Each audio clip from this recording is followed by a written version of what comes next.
537ನೇ ಶ್ರೀ ಭಕ್ತ ಕನಕದಾಸ ಜಯಂತಿಯನ್ನ ಪಟ್ಟಣದ ಚೀರನಹಳ್ಳಿ ರಸ್ತೆಯಲ್ಲಿರುವ ಶ್ರೀ ಕಾಗಿನೆಲೆ ಮಹಾಸಂಸ್ಥಾನ ಕನಕ ಗುರುಪೀಠದ ಆವರಣದಲ್ಲಿ ತಾಲೂಕು ಆಡಳಿತ ಸಹಭಾಗಿತ್ವದಲ್ಲಿ ಆಚರಿಸಲಾಯಿತು. ಮೈಸೂರು ಹಾಸನ ರಸ್ತೆಯಲ್ಲಿರುವ ಡಾಕ್ಟರ್ ಬಿಆರ್ ಅಂಬೇಡ್ಕರ್ ಪ್ರತಿಮೆಗೆ ಶಾಸಕ ಡಿ ರವಿಶಂಕರ್ ಮಾಲಾರ್ಪಣೆ ಮಾಡಿ ಮೆರವಣಿಗೆಗೆ ಚಾಲನೆ ನೀಡಿದರು.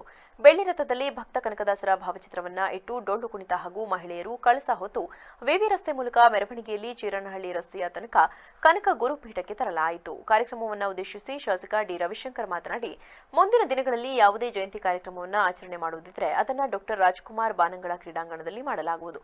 ಮೈದಾನದಲ್ಲಿ ಕನಕದಾಸ ಜಯಂತಿ ಇರಬಹುದು, ಕೆಂಪೇಗೌಡ ಜಯಂತಿ ಇರಬಹುದು, ಯಾವುದೇ ಜಯಂತಿಯನ್ನ ಅಲ್ಲಿ ಆಚರಿಸಲಾಗುವುದು. ಕುವೆಂಪುರವರು ಹೇಳಿರುವ ಹಾಗೆ ಸರ್ವ ಜನಾಂಗದ ಶಾಂತಿಯ ತೋಟ ಎಂಬ ನಾನುಡಿಯನ್ನ ನಮ್ಮ ಜೀವನದಲ್ಲಿ ರೂಪಿಸಿಕೊಂಡು ಎಲ್ಲ ಸಮಾಜದವರು ಒಟ್ಟುಗೂಡಿ ಜಯಂತಿಗಳನ್ನು ಆಚರಿಸೋಣ ಎಂದರು. ಕಾರ್ಯಕ್ರಮದಲ್ಲಿ ನಗರ ಯೋಜನಾ ಪ್ರಾಧಿಕಾರದ ಅಧ್ಯಕ್ಷ ಮಹೇಶ್, ಗ್ಯಾರಂಟಿ ಯೋಜನೆಗಳ ಅನುಷ್ಠಾನದ ಸಮಿತಿ ಅಧ್ಯಕ್ಷ ಮಹಾದೇವ್ ಎಂಎಸ್, ಉದಯ್ ಶಂಕರ್ ಸೇರಿದಂತೆ ಇತರ